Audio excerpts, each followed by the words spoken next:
Signs of the Southland, Monday, March 11th, 2024. Mr. Grant, it is back to our usual two-man booth. I say usual as if we've been doing two-man booths for so long, but I think it's been a three-man booth for what, 3 years now? 2 years now? 2 years now. 2 years, 3 years, something like that. Time is fake. It's all an illusion. It's all a mirage. The years that you see on your calendar made up by the government. What say you to that? Well, we live in a world where Oklahoma City may have well built the largest skyscraper in the Western Hemisphere. So, you know, I guess anything can happen. Time is fake and nothing changes, right? I've seen the renderings for that building, and it is comical how taller than everything else it is.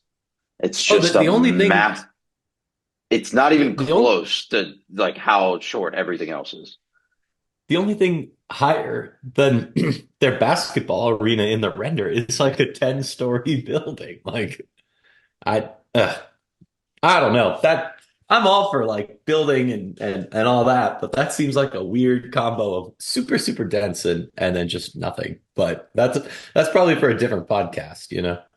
That is for the Urbanist Sickos podcast. Instead, we have basketball to talk about. First up, let's talk about the men's team. First, their two results to end their regular season: a win versus Wake Forest, and then a loss at Virginia. The Virginia loss was, how you say, not great, so to speak. It honestly, the two games kind of exemplified everything we've seen from this team this year. I think my notes for women's basketball is this week taught us they are who we thought they were. And that's very true of the men, too. It was a 70-69 tight win, almost gave it up late. And in fact, we're trailing with 3 seconds left. Um, Granted, there was some officiating weirdness with the travel, no travel call that went against Kyle Sturden. But all that to say, they went and got a gutty win on the road, played an extremely short lineup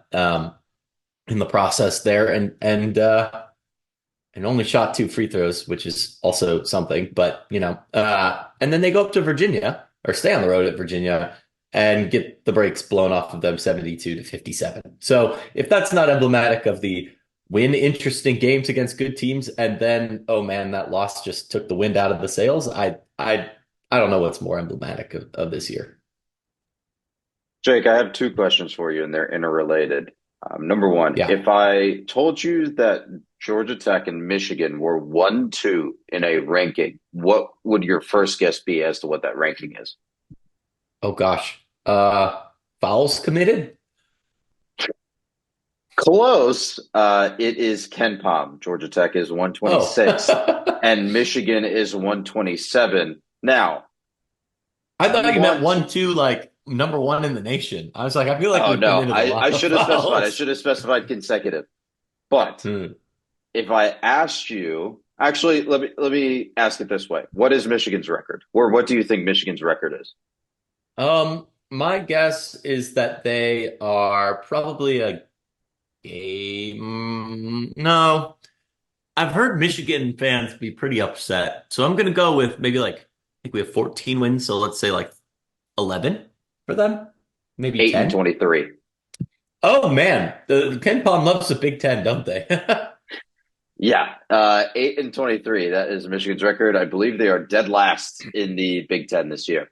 So quite a Nice. precipitous fall, but this is not a Michigan podcast. This is a podcast for a different blue and gold team. Let's flip over to the women before talking about both of their schedules remaining. The women at the ACC tournament, which was in Greensboro Coliseum, Jim Boeheim's favorite place in America, beat Pitt in the first round and then lost to Duke in the second round. Like you said, pretty emblematic losses to put a wrapper on the. I guess the first part of the season. I guess this is technically the postseason. We're in that weird zone of the year where it's like kind of postseason, kind of regular season, but also it's not the NCAA tournament. Anyway, I'm rambling. Stop me. You legitimately want me to stop you? Okay, I could do that. Yes. I'm like I said, I think this is, it's coming down to a we are who they or they are who we thought they were type situation. Pitt is not very good. They're last in the ACC in net. They're 161. Tech kind of, dare I say, um, played with their food a little bit here. They won by 13 and outscored Pitt by 12 in the fourth.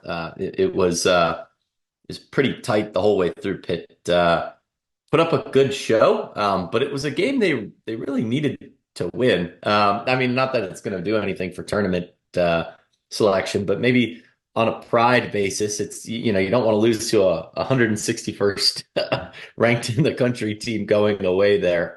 So probably not advisable. But I mean, Duke's been a solid team all year. There's really no way to sugarcoat that. Their number has been called for many polls and many upper tier rankings. But the kind of point I've been keying in on a lot this year is those quadrants, the 1 to 25, 26 to 50, 51 to 100, and 101 plus net buckets that we kind of see everything get sorted into.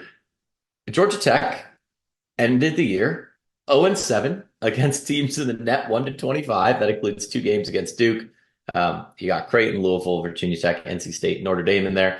They went 1-6 against net 26 to 50. Win coming on the road in OT at Miami. Dare I say, probably their best game of the year, given that they did not flip that NC State game. That was a heartbreaker. So a little bit of props there too. I don't want to forget about that. They were 5-1 against net, 51 to 100. That loss coming to Florida early in the year, and then they were 11-1 against the net, 101 plus. They were just, they were great against teams they were better than, and they just didn't really have it against teams they weren't. I think is the perfectly fine way to put that. No.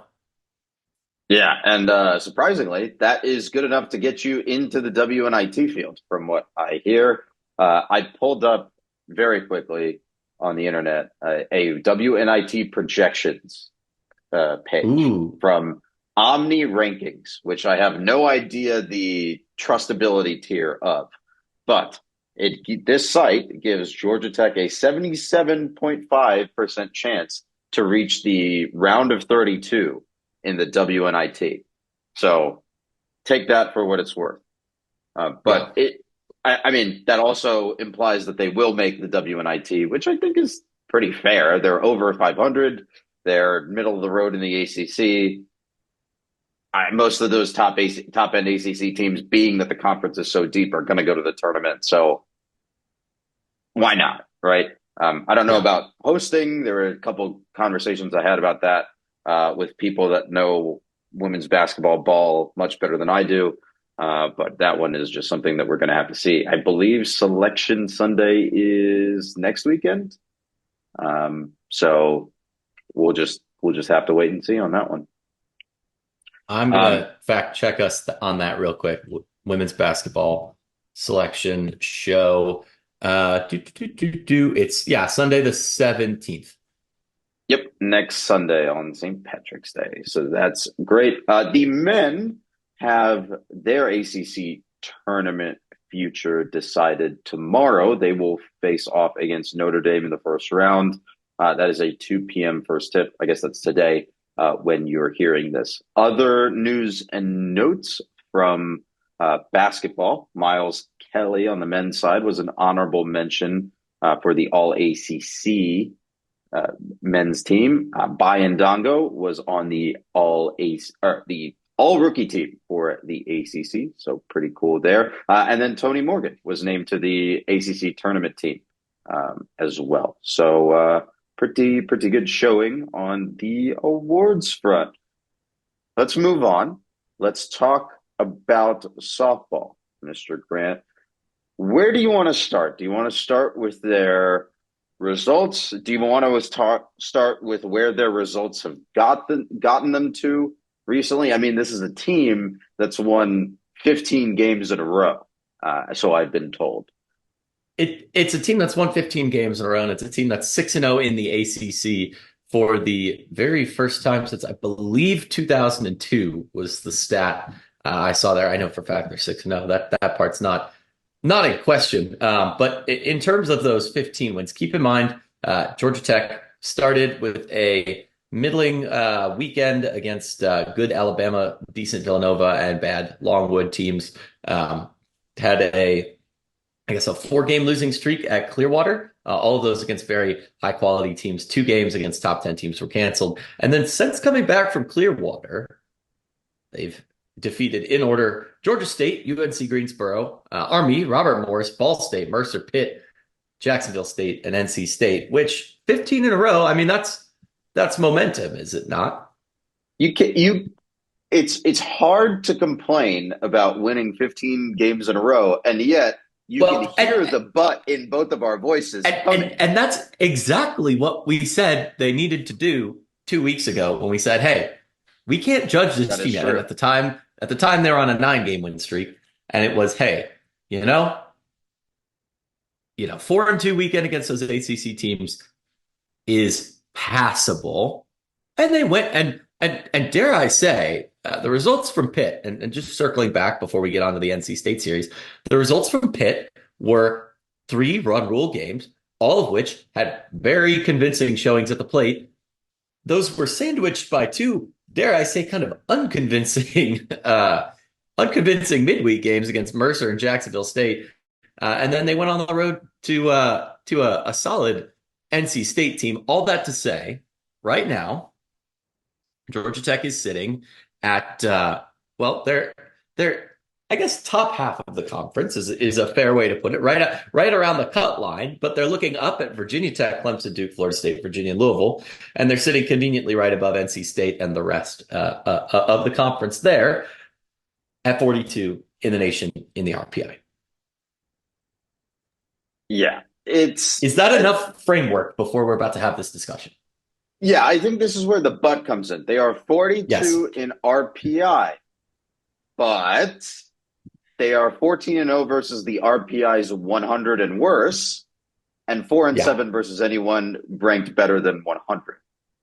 They are 4 specifically, and I think you put this in our doc. They are 4-3 versus the RPI's 51 through 100, which is right around where you'd say are those more equally matched teams. I think, given what we know about this team, or at least what we knew heading into the season. 15-game win streak, though. Like there is some merit to that. There's a reason why SoftballAmerica put them right at the fringe of the top 25 at top 25 this week. We'll see what D1 softball has to say on that end later this week as well. But the questions that I have with this team, I think, are the same ones that I had to start the year. They still are incredibly questionable when it comes to defense. Our friends at Softball Statline, have a power ranking metric put together, and that has Tech at defensive rank 175. They're ranked 175th in the country defensively, but they're ranked I think it was the split was they're ranked 9th offensively. So, exactly 9th offensively. Yeah. So you can see the split between having such a high-powered offense and such a adjusted for schedule poor defense that it evens out to an overall power rank of 58. And to add a little bit more color, it's right in the middle there. It's right in the middle. All of these metrics seem to agree on between, if you go for RPI, this power ranking, or what have you, it agrees that Tech is somewhere in that 40 to 50 to 60, somewhere in that range in terms of quality. They're not good, like capital G good. Yes. Because I think they're not bad, but the metrics reflect that they haven't beaten anyone of considerable repute. And to add a little bit more color on the defensive side, while I have these stats pulled up, of course, their 2 highest innings pitched leaders. I think I said that right. There are 2 pitchers with the highest or the most innings pitched, Sophia Voiles and Kinsey Norton. So half of your rotation, if you will, of 4. are vastly outperforming their fielding independent pitching, their FIP in terms of ERA. FIP for Sophia Voiles, 4.49, ERA 3.56. Kinsey Norton's ERA 2.26, FIP of 3.85. And what FIP tries to do compared to ERA is it wipes away the actual outcome of a ball in play. So it's a measure that's more reflective of what the pitcher themselves can control. And if you are outperforming your FIP by about a run in the case of Sophia Voiles and a run and a half in the case of Kinsey Norton, you are getting a lot of help from your interior defense. And to be fair, I think that interior defense has played very well, but still we remain. But you said it yourself. The defensive metrics still don't like them. So like, how do we square that circle? I think is my current dilemma. The point that I'm coming around to holistically is that the questions that we had at the beginning of the season, and that this team will live or die in terms of its tournament future on its pitching staff, which, to be fair, has had a very interesting way of running this year. And I think we've talked about it. They're doing it more by committee. And there's something to keep in mind with that. Those questions have not changed in any remarkable way. Just because they are ranked 25th, well, I mean, I think a better way of putting it is I think that 25th ranking in a single poll is a bit of a mirage, right? They're not bad by any metric, but I think the fact that the what do you say? The shine of a 15-game win streak, regardless of who it's against, is doing a lot more work than who it's against, if that makes sense. Yeah, I think that's fair. I'm running the USI in the background just because I'm curious how our tournament specific geared metrics rate them. Again, that's not necessarily a holistic power ranking. It's more of hey, we have these parameters we can use to see, historically how have these translated to teams making the tournament. But I think it is a proxy here in this case. We'll get to that in just a second once it kind of all runs and shakes out. But all in all, they've hit for the most part. It's those midweek games, I think, that are giving me pause. Because NC State is objectively a pretty decent team, and to go into their house, especially with a doubleheader instead of 3 normal games, they looked, at least in aggregate, pretty competent, pretty confident. In especially the second game of the doubleheader on Sunday, going to 11, 4-1, you're in somebody else's building. Like sometimes it takes that long to shake out and get that kind of win. I do think that's a type of game we've seen this Tech team lose in the past. That they're granted a little bit different in terms of opponent quality, but it seems like we've taken Florida State to extras or Duke to extras enough times that you eventually grab one. But at the very least, Akshay, not to kind of cut the corner here, but Wednesday we are about to find out if this team is legit or turning a corner, if you will, from the early season tough showing in Clearwater, because they're going to Athens. And I don't know if you've heard, but they've got a pretty good softball team out there. RPI hasn't loved them the last, I guess, week or so. But that's also. Hold on. What do you mean? I'm in RPI my baseball. Hasn't loved them. I'm in my baseball RPI. I was like, wow, they really fell off from when they were number 2 in the country. Yeah. Hold on. Week. I was doing the 3. They're the top 3 teams in softball right now per D1 softball's RPI. LSU, Stanford, Georgia. Whoops. That one's a big miss. A little bit more color on Georgia itself. The 9th ranked strength of schedule in terms of non-con. The 11th overall strength of schedule, 3rd obviously in RPI, both in non-conference and overall. I actually don't think that they've played a conference game yet per this. So that is also interesting. So they haven't played the teeth of their own tiger, so to speak, obviously with LSU being number 1. But, I mean, the teams they have played are pretty good. They split a series or split two games against Virginia Tech, quality team. They beat Clemson in 8 innings. They went on the road to Stanford and lost a game in nine there. Lost a game to Cal, but beat Cal in another. I mean, they beat Miami of Ohio, who's a pretty good mid major. Like that's not too bad there. Like that's a pretty solid slate of games, and then going 4-0 in Clearwater against Wisconsin, Oklahoma State, UCLA, and Florida State, including that Florida State game as a 20-10 win, which that's a lot of runs. Like, just saying. I wish, well, I both wish and don't wish this game was a full-on series like baseball has it, because one, I think I would like to see more than one game of sample size in terms of how Yeah. they do against a quality opponent. Obviously, we have the 4 games from Clearwater, but more data points is always good.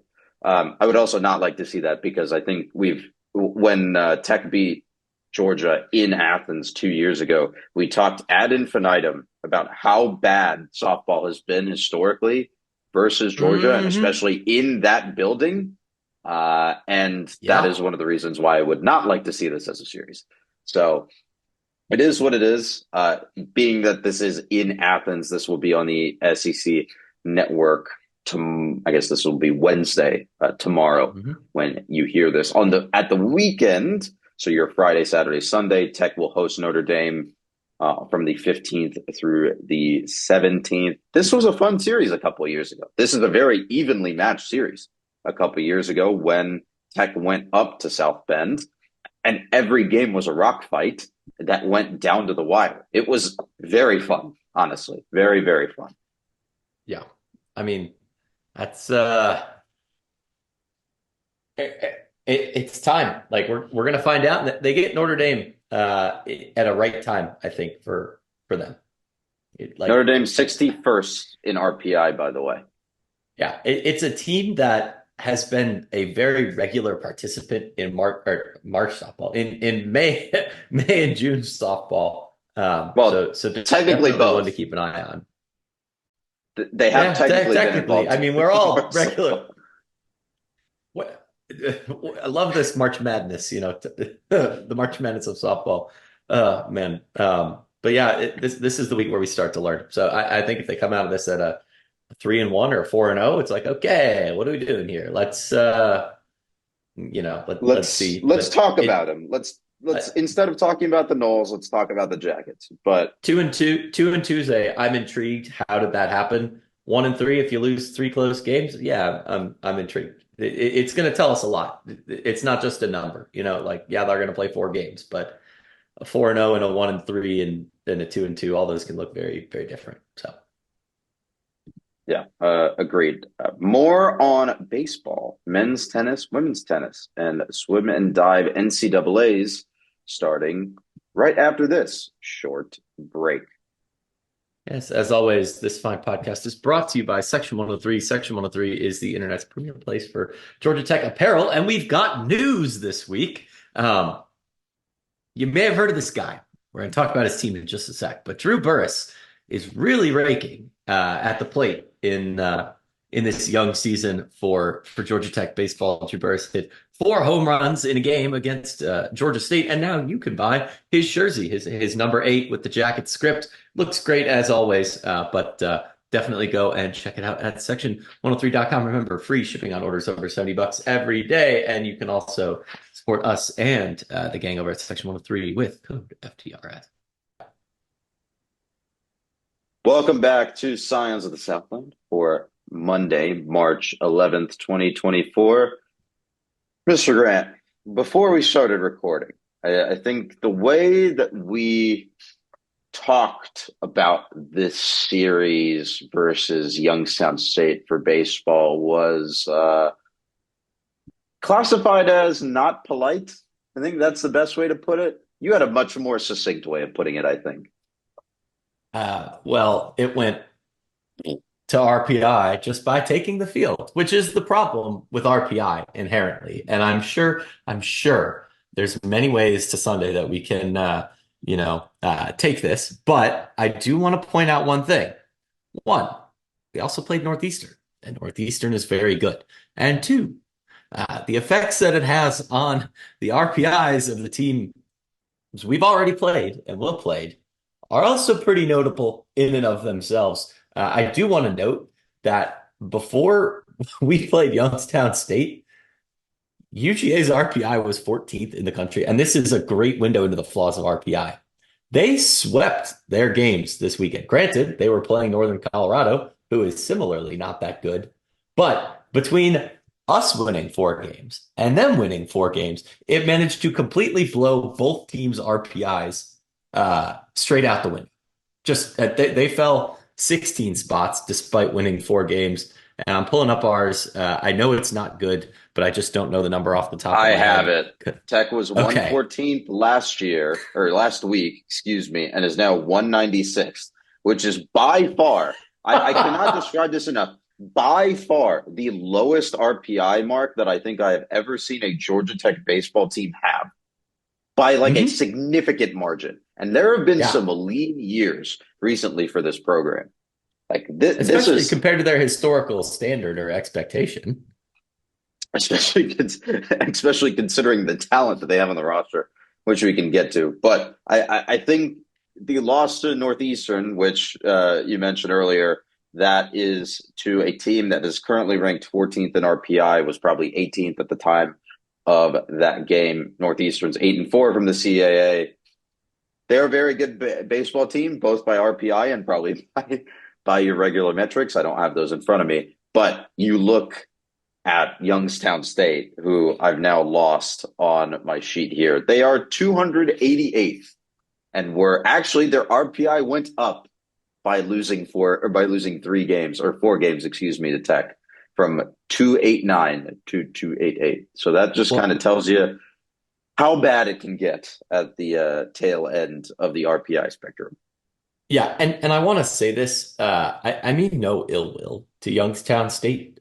They're doing their best. They're out there. They're competing. The effects that it has on our schedule just to play these things. Well, and other teams are out there doing these showcases at pro stadiums and whatnot. Outside of the UGA and Northeastern games, yeah, State's solid. You got to play them. Southern's solid. You got to play them. But Youngstown State, Cornell, and Radford does not a daunting schedule make. Like that's pretty bleak in terms of Extremely non-con bleak. strength of schedule. And I think the pocket math I did, just as like I need to prepare myself for the fact that this is not going to have good effects on our RPI, is that um, Youngstown State, since we got caught them 4 times, it added an extra ding. And I think just alone, it resulted in an automatic 12% or 13% drop. I don't want to keep harping on this because they did win 4 games, which that's good. But it, To be fair, to be fair, at the beginning of that, I think that first game, it did not look like there would be 4 wins on the weekend because they were yeah, down something along the lines of 7-0 very early. yeah, And, and it got better from there. But the thing is, I think on the weekend, Youngstown State hit something like 300 against Tech, which yeah, for an 0-14 team that is 288th in RPI, that is unacceptable, might be too strong of a phrase, but it feels apt. yeah. I don't know. Like they're going to get plenty of opportunities for quad one type games. You got Clemson, North Carolina, Duke, Florida State, NC State, Virginia Tech, Pittsburgh, and Virginia, all on the list.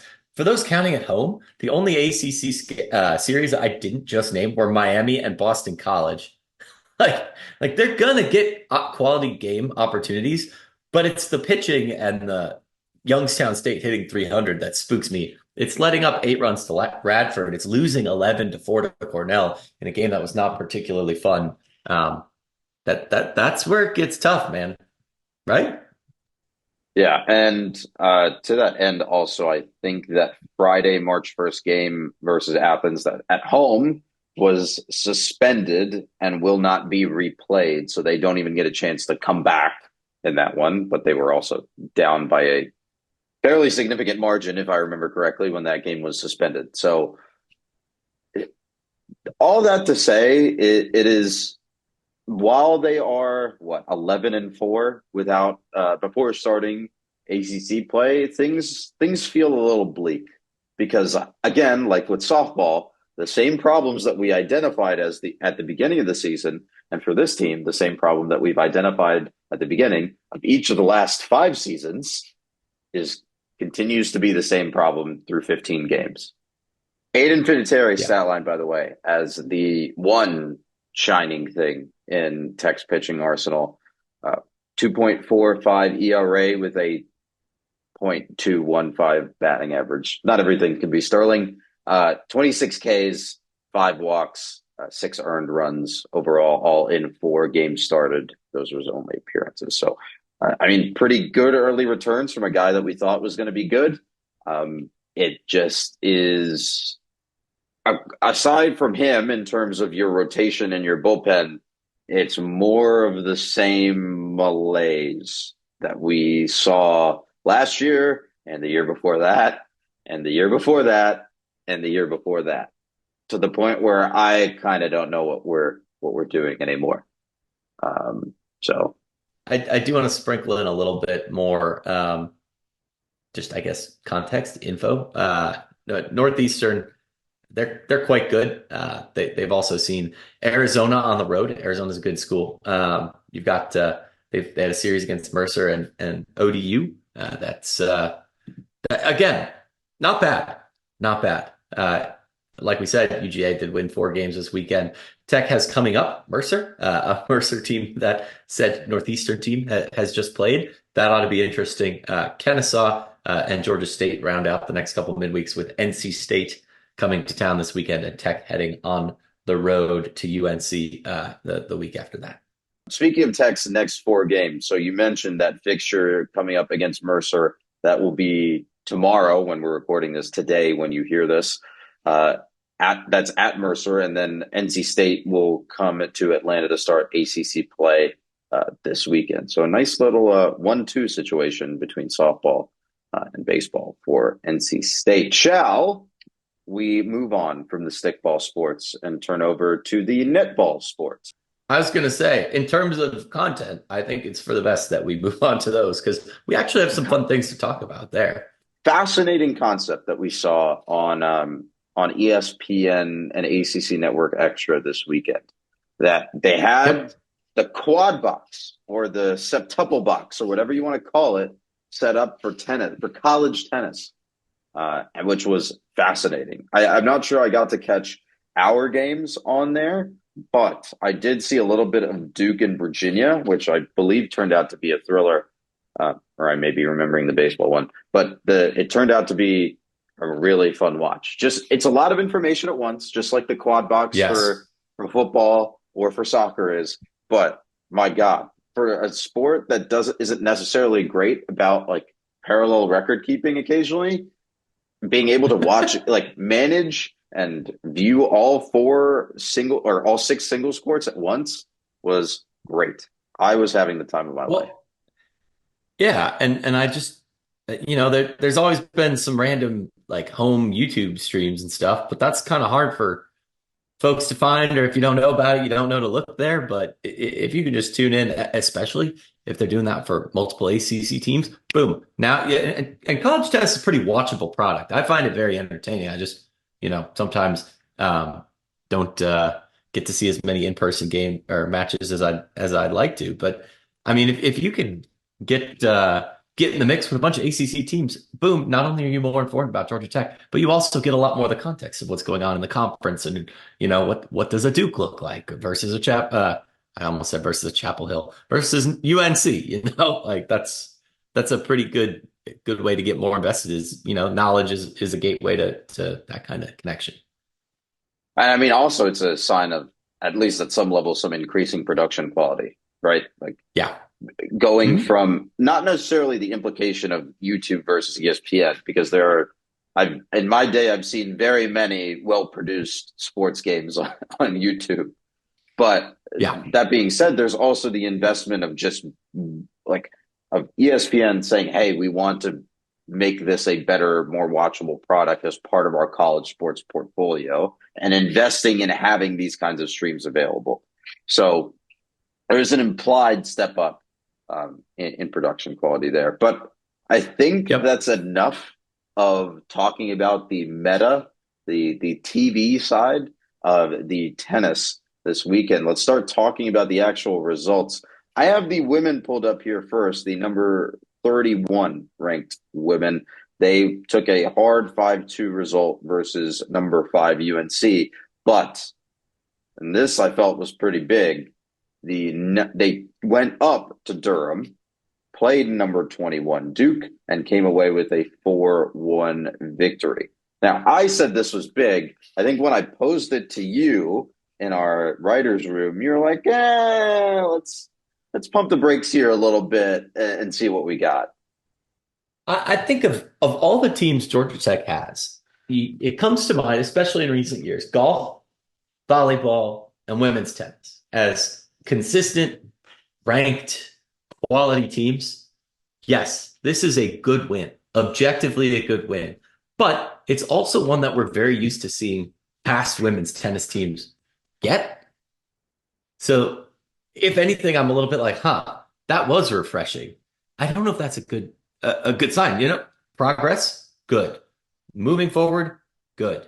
But I don't know. Maybe this is me trying to cope with the fact that they are a little step back from a Final Four run that we saw, wow, going on 5 years ago now. But like it's just one of those things where I don't think it's a historically definitive win. This is, keep in mind, Tech's one program with a national championship. But, well, NCAA recognized championship 1990. Technicalities. I know. But you get the point I'm trying to make, right? Yes, I do. It's I think it's huge in the context of the season that they're having, right? They come out of their non-con, their ITA schedule, scuffling a little bit, right? They're still in that 31st range instead of that bottom half of the top 25 range, which I think we've traditionally seen them in, even after that Final Four year, right? Maybe you want to say, okay, making the Final Four takes some luck. But they've Yeah. consistently, even in that 5 year stretch, they've consistently been in that like top 15, top 20 range. And now this is clearly a step back. I Yeah. think what is promising, and maybe where we go from, you know, that where we consider that this ranking of 31 from the ITA is backward looking instead of forward looking, is that if you look at the rankings for individual partnerships or individual players in this roster, like their doubles rankings are pretty high. Some of their singles players Yeah. are ranked pretty high. That's what I was looking for a couple seconds ago, Yeah. but you finished talking before I could find it. So I can't make this point as eloquently as I want, but they're if you take those as their underlying numbers, right? They're 1v1s instead of their holistic team performance. I think this is a step in the right direction for the season that they're having, and that it's like a more forward facing win, if that Yes. makes sense. Yeah. I thought you meant like historic in like when we originally discussed this. Look, I the thought you meant concept of historic in like language yeah, in a digital medium is very difficult. it is. And I should be better about that, to be completely frank. But, you know, I think they're trending the right way, especially in the context of this year, is a perfect way to put it. They'll have Florida State and Miami, historically pretty quality programs coming up after a week off. This is probably a good point to, take a deep breath and say, hey, this team's a solid two line team in somebody's regional right now. How they're playing, they might make somebody the pretty sad that they're hosting and get them in their draw for the tournament. Fair? The crappy thing is that the latest batch of rankings come out tomorrow, and they're not available today. But at least we can talk about some of the ones from before. Like I said, Kate Sherabura and Carol Lee, excuse me, they're the 16th ranked doubles pairing. If I command F for Georgia Tech, Georgia Tech is now up to 26th in the team rankings. If I command F for Georgia Tech again, this is totally good This is very podcasting. scientific of you. But I think my point is made though, even before I find the Yeah. singles rankings. But I'm gonna Carol Lee at 50 in the singles rankings. I think that might be the only one there. But even those, and I think if this list went past 125, I think you'd see a couple more. But the underlyings are there. Now it's just about showing that quality in these in the actual competition. And I think, like I said before, and I think like we're kind of agreed on now, it's a good step forward for a team that has taken a step back this year. So they're back at square one, Yeah. basically. Yeah. Which Essentially. let's move on to the men. Talk to me about where they're at. Yeah. So the men, I'm very high on the men, and we're going to circle back around to this ranking. But one thing that I keep in my back pocket is I keep an aggregate of all the rankings that feature a Georgia Tech sport that I can get my hands on.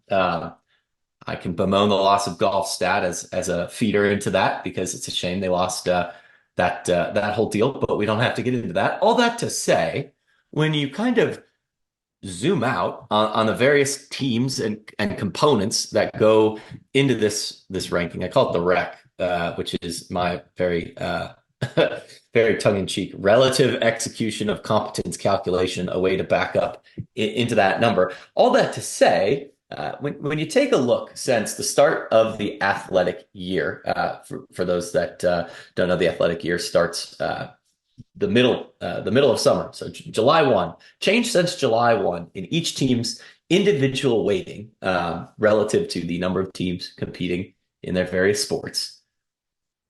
Our top gainer, other than football, which only competes in a field of like 130 teams, so they were very, very low, and now they're nice and right up in the middle. Our top gainer, other than football, is the men's tennis team. They're up 13% relative to the average point into the essentially the 87th percentile in the sport. I think that's pretty good. And I think it's something that we haven't really given them the time of day for yet on this podcast. Objectively, granted, there's only like 3 rankings that go into this. The men's tennis team is markedly improved since last year. I think I will agree with markedly improved. I will Yes. say that I think it's legitimate that we haven't given them a ton of credit for that because every year for the past at least 4, you and I have gone into every tennis season Yup. saying this is Yup. the year they make the jump. This is the year they make the jump. This is the year that they're back in the tournament and really surprise somebody. And I think out of those 4, maybe 5 years, they've made the tournament, what, twice? Maybe even once. So don't give me too much guff for being a little tepid. But to No, your point, I think you're fair. When you've been burned enough times, like, it's not you even fool me, burned. you It's can't. just they haven't been there. Look, Jake, there's an old saying in Texas, probably in Tennessee, that says, fool me once, shame on you. Fool me, you can't get fooled again. But more to the point, and not quoting a former president, singles rankings, singles ITA rankings for this team. Andres Martin is 18th. Keshav Chopra is 42nd. As a team, they are ranked 28th. And then their doubles rankings, there's only one doubles pairing that's ranked. That's McDaniel and Keshav Chopra at 38th. So they have similar underlyings to what we just said about the women, who we said clearly took a step forward from where they were. I think based on the limited data that we have available to us, I am comfortable making that same leap with the men. I think they just need to pick up some of these results. They need to turn some of their usually close results into more and more victories, especially against the top teams. I think they had a near miss versus Duke last week, Yep, which came they down did. to that last court. It's games like that where they gotta lean in to the ball bounce funny nature of tennis as a sport and really just grit out some of these victories. and hopefully with they still have a good chunk of their slate remaining. I mean, we're into March, so just about half the season left. Hopefully down the stretch here, they're going to pick up more and more of these results and then go into the tournament, see what happens. But I think my bar for them has not necessarily changed. I want them to make the tournament, and I want them to pick up some of these more upper or like 80th percentile or better victories, if that makes sense. Yeah, I think that makes sense. I'm also kind of taking the I don't want to say it's not even devil's advocate side. It's just the I like we kind of were a little on softball or kind of on baseball. Like the levity is they are objectively in a better spot than they were last year, and I think that they have a lot of potential with how many good ACC teams there are out there. Is that a fair thing to say too? Because like this team, if they make some noise in the ACC, that can vault you into a hosting position to be super maybe not super optimistic, but certainly reasonably optimistic. One I would say reasonably optimistic. Well, let's see how they do. They have three matches coming up at the weekend. They have Clemson, BC, and the Citadel. Actually, the Clemson one is on Wednesday. That's a 5 p.m. first serve. BC is on Saturday. That's a 1 p.m. first serve, and then Citadel is immediately after that. Let's see how they do. You've got Yeah. the last word before we move on. Yeah, I just pushed an update to the rec with this weekend's results included, and I also pushed an update to the USI. You'll never guess who two of the three first teams out of Jake's projection for the softball NCAA tournament is. Uh, it's two teams we talk about a lot on this here podcast. That would be Louisville and Georgia Tech as the first and third teams out of the tournament. That said, though, I did just push an update. Softball is up there in the mix with men's tennis as well, and men's basketball also 12% higher. That is a good step up year over year. Of note, baseball did get dinged from this weekend's escapades. But all that to say, I think the framing I want to make here is on the whole, we include all of these results, the weighted rec based on TV viewership of a championship final for Georgia Tech sports is up 14% from the beginning of this athletic year. A lot of that's driven by football, softball, and men's basketball, women's basketball, men's tennis, all being up do really help. Yeah, but again, I think the department generally is having a solid trend where we're at, and all that to say, despite my harping on men's tennis being way up, the women still edged them out just a little bit by about 4% if you want to adjust this to percentile ranking. So all that to say, the women are in a good spot. I think the men are in a good spot too, and they have just so many like just put a stake in the ground, and if you win it, you're in a good spot to the better draw you get going into the postseason. And we saw Chris Eubanks teams run into buzzsaws. We've seen great women's tennis teams run into buzzsaws, not to mention other sports. But the better you do now, the better draw you get come the postseason. The fact that we're talking about it for both teams is a plus. But if you can get that on your home court, you got the home court advantage. You're not traveling, and bam, you may not run into some of those tougher outs until maybe a Sweet 16 if you can avoid it. Yeah, absolutely. Speaking of NCAA championships, shall we talk a little bit diving today? Sure thing. It's a pretty short list. Anna Bradescu today came in 12th in finals at NCAA Zone B divings. Zone B diving champs.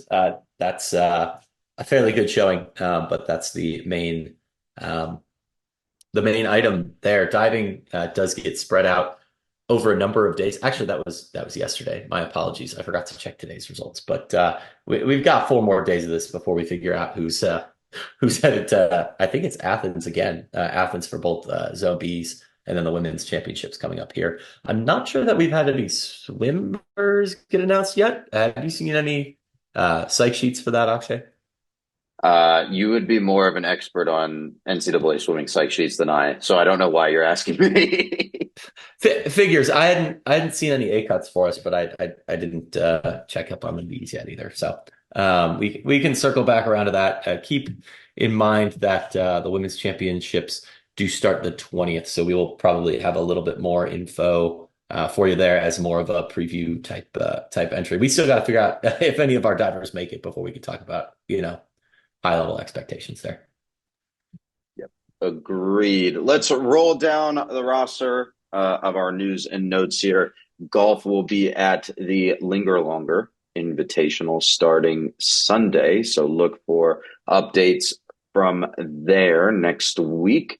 Track and Field starts their spring season by hosting a tournament at George Griffin Track. So keep an eye out for that if you're near campus at the weekend. Let's talk about Club Lacrosse for a little bit. Your number 2 nationally ranked Club Lacrosse team. A bit of a down weekend in the West Coast, a 12-8 loss at Cal, and then a 14-8 loss versus Texas. Rough go of it this weekend. A lot of injuries, a lot of illnesses, a lot of inavailability just kind of piled up on them this weekend. So a tough outing out west. You can find them back in action on Wednesday at home versus Arizona State. Actually, not Wednesday. That's Friday at home on the 15th. Actually, that's Saturday at home. 3 for 3. Saturday at home, the 15th versus Arizona State at 7 p.m. At the Sac Fields at Tech. Mr. Grant, any other notes before we run out of here? No, we're gonna push trivia for next week. I was tied up this week with the updates to the various things that we mentioned here. But we'll keep an eye on that. We'll try and make at least the holistic updates a little bit more regular as we get those ironed out and kind of coasting into this crossover season here. Software development, very hard. Ask me how I know. Don't actually. Last note from me as I was looking over our swim and dive notes and I missed something. Mackenzie Campbell was awarded the Coach John Wooden Citizenship Cup for outstanding leadership. So congrats to her. Mr. Grant, thank you for joining me today. Sucks that Jack couldn't join us today, but 2-man booth. You guys got it last week and now we get it this week. So good, nice throwback. I think that's about it for me. Would you take us out? Yeah, absolutely. As always, thanks for tuning in. You can find us at fromtherumbleseat.com for these episodes and all the great written content we put out. You can email us from rumbleseat@gmail.com. We're happy to hear your thoughts there, especially as we workshop some of these tools and tricks of the trade that we've got in our back pocket. Would love to hear your feedback on how we've been incorporating various parts into our show, whether that's bits or content, things like that. Let us know your thoughts. Always happy. And especially, dare I say, we're about 2 months out from summer. We are looking to do some deep dives this summer as we do each year. So if you have any thoughts, feel free to reach out. You can also find us at FTRS Blog. I'm at Jake Grant98. Jack's at Jack Nicholas. You can find Section 103 at Section 103 or Section103.com. Remember, code FTRS. Tell them we sent you. Otherwise, in the meantime, you can find us on Facebook, Instagram, and YouTube at From the Rumble Seat. Find podcasts wherever fine podcasts are sold. And in the meantime, till next week, for Akshay and for Jack until he gets back, good night, good luck, and go Jackets.